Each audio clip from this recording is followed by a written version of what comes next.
to just talk about this topic for a couple of minutes. It won't be too long.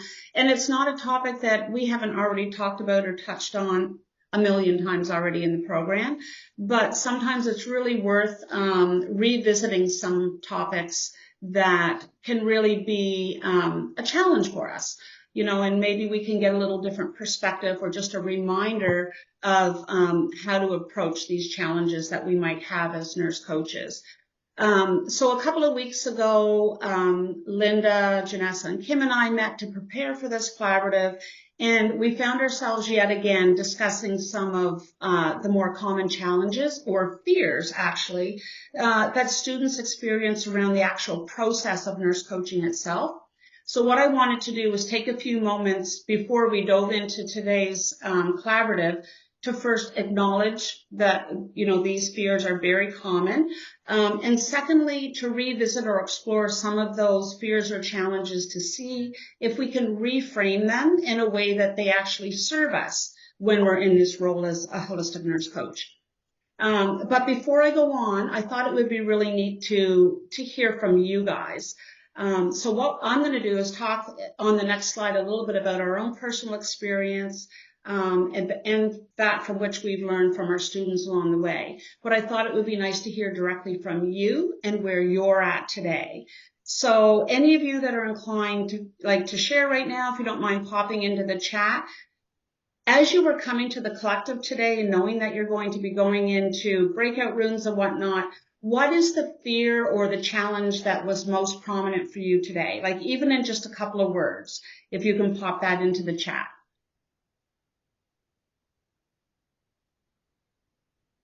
Oh, here we go here.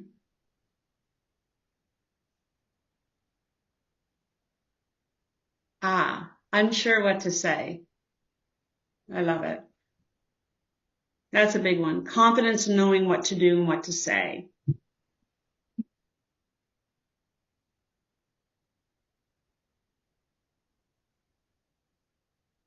Meeting everyone's needs. That's a big one too. Yeah. Being able to shift. Oh, they're coming in fast. Not a waste of time, knowing my limits, having the confidence to speak up.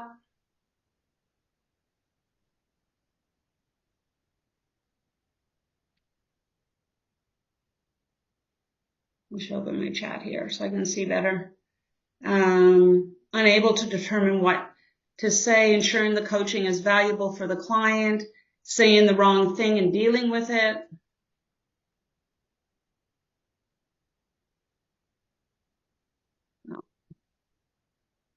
Will I be able to get home in time to be present enough to participate effectively? That's a big one, right? So that having that time to kind of ground yourself and get yourself into that space. These are beautiful. Saying the wrong thing. Okay, I read that one. Yeah. What else have I got here? Being able to shift as the person, shift their focus. That's a big one too. Definitely a big one.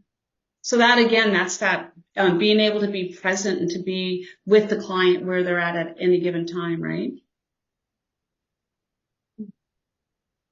Getting used to silence and not feeling awkward. That's a big one too. Knowing what framework to use. Sometimes I have conflicting ideas of an allopathic job and a holistic mindset. Stick to one or blend, listening, presence, and when to interject. So yeah, these are awesome. Keep popping them in there, because I think what we're doing too when we do this is that we're really showing or demonstrating that we're not alone and that these are, you know, they're all very, very common concerns or even fears that we have. Like I would go so far as to say that they're fear because it's a very somatic feeling, right? When you experience this. So maybe we'll go to the next slide, Kim or Janessa. So I'm really glad that those were the comments because as I was putting this together, I thought, what if all of the comments are completely different than what we have gathered from our own experiences? And again, there's kind of that fear, right? What if the audience or what if, you know, the participants aren't saying what I expect them to say? What am I going to say then? Or how am I going to respond to that? Do I just keep going on with my presentation or do I try to shift it? But But what I'll share is from our experience, what we found to be the most reoccurring theme is that fear of not knowing, right? So not knowing what questions to ask and when, not knowing how to respond, not knowing if, we're going to say the right thing, or not knowing when or how to be present in silence with our clients. That's a huge one. And in our society or in our culture, we're not used to silence, right? We're used to we're sitting there, we're waiting for our chance to interject into a conversation, to share our thoughts, to make that connection and say, yeah, I know, I get that. I go through that too. I do that all the time. And it's something that I'm really working on. And when we stop and when I sit back and I watch videos, coaching videos, what I notice is that when the nurse coach doesn't interject right away, when you do allow that space or that place for silence, that allows the client to continue to sit there. And almost every time, the client will be the one that will pick up and start talking again. So if you think about it from this perspective, if you're jumping in every single second and filling that space, what are you doing to that thought process that the client might be going through, right? We might actually be interfering with that and interjecting our own thoughts and perspectives, which doesn't allow the client to continue to dig deeper. So that's what I tell myself anyway. It's kind of how I'm able to deal with that silence. Is it really doesn't matter right now what I'm going to say.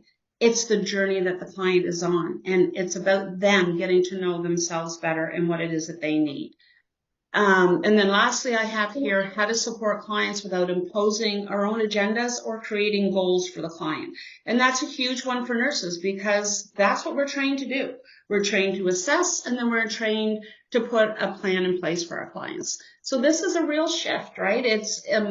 It's not that we're not going to do that and we're not going to collaborate, but it's not what our goal is when we go into that coaching space with clients.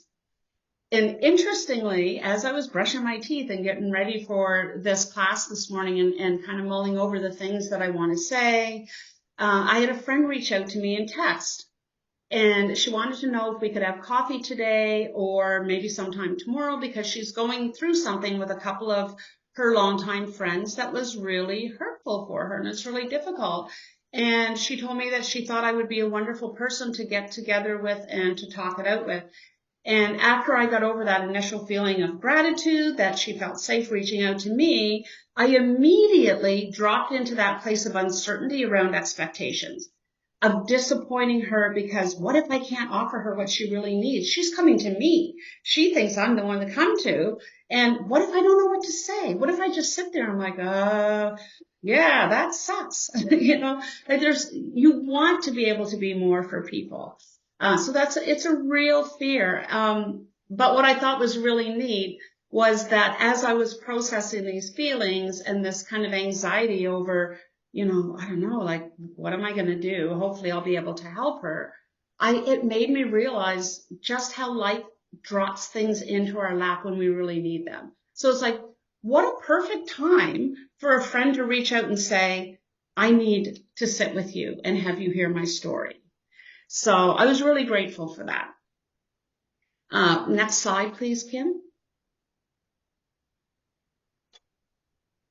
There, so we'll talk about that not knowing. And what I wanted to encourage you to do today, or start doing today, is to really try to get comfortable with that whole piece of not knowing, to see not knowing as an invitation to be curious, to be creative, and to be innovative. So what this means is initially you're exchanging that, you're intentionally exchanging that sense of fear that you have around the unknown to one where you release the need to know. So letting go of that fear and putting in its place that need to not know, and to actually invite the unknown and to get excited about it, to enter into that coaching space with no intentions whatsoever, no ulterior motives, nothing. Just, I am here with my client today in whatever capacity they need. So essentially, you're being invited to see that coaching experience as an exploratory process. So when you can see it that way, then you, the nurse coach, can intentionally enter into and create that safe space that we talk so much about, where both you and the client are approaching that interaction or that situation with openness and curiosity, right? And I find sometimes the best thing to do is to say that right up front. So if I'm having any, concerns about something or fears, I just let myself be vulnerable. And I might do that tomorrow when I meet with my friend. Like I'm so grateful that you reached out to me and that you feel that I'm a safe place for you to be. And I'll let you know that I got anxious afterwards thinking, oh my goodness, what if I don't know what to say?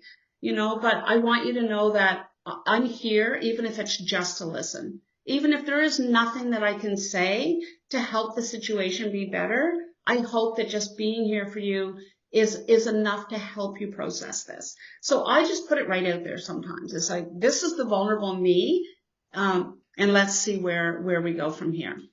So even though your expertise as a nurse can and most likely will be utilized at some point during the nursing process, and that's what helps us stand out as nurses, right? Is that we're able to do that. Let it happen organically. So in other words, you don't need to prepare for it. You'll intuitively know when to tap into that. So otherwise, you're not entering into the space with a directive or a preconceived notion about the client's needs or solution to those needs. Instead, you're engaging in a process, a willingness to explore in partnership with your client. So essentially, by embracing that uncertainty, what you're doing is you're stepping outside of your own comfort zone. You're releasing judgments, you're releasing assumptions, and then you're open to whatever your client's journey may entail. And that's what it's about, right? It's about the client's journey and having somebody there to support them. So ideally, as the client develops more self-awareness through that engagement and through you allowing that silence and that space for them to grow, it'll be the client themselves who will have those aha moments, right? It's not up to us to have the aha moments. That's not our job in this role. It's to provide that space and support for the client to do that. Because when we do that, they walk away with their own conclusions and they feel empowered. And that's what coaching is all about, right? It's about empowerment.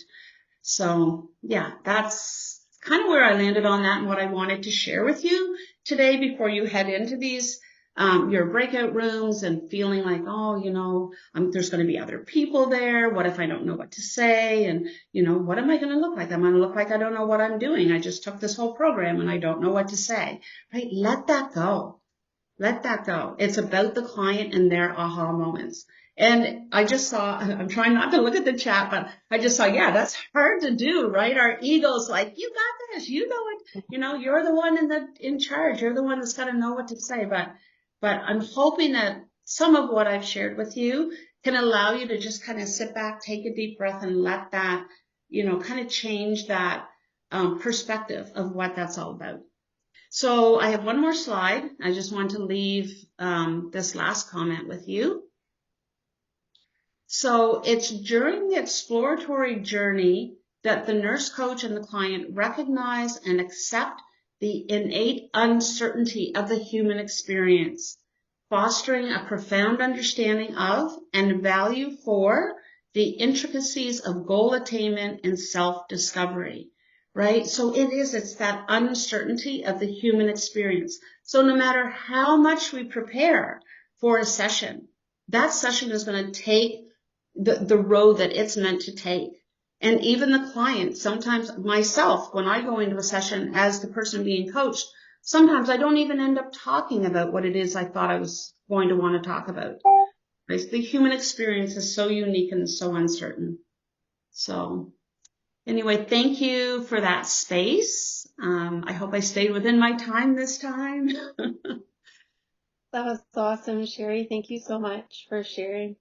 Yeah, and it was such a good message just to remind people, right? So it is so important to just allow it all to happen, right? So when you allow things to happen in that organic nature, that's the hardest part in coaching, is to try to not control everything. So yeah. Oh yeah. Super powerful. Thank you.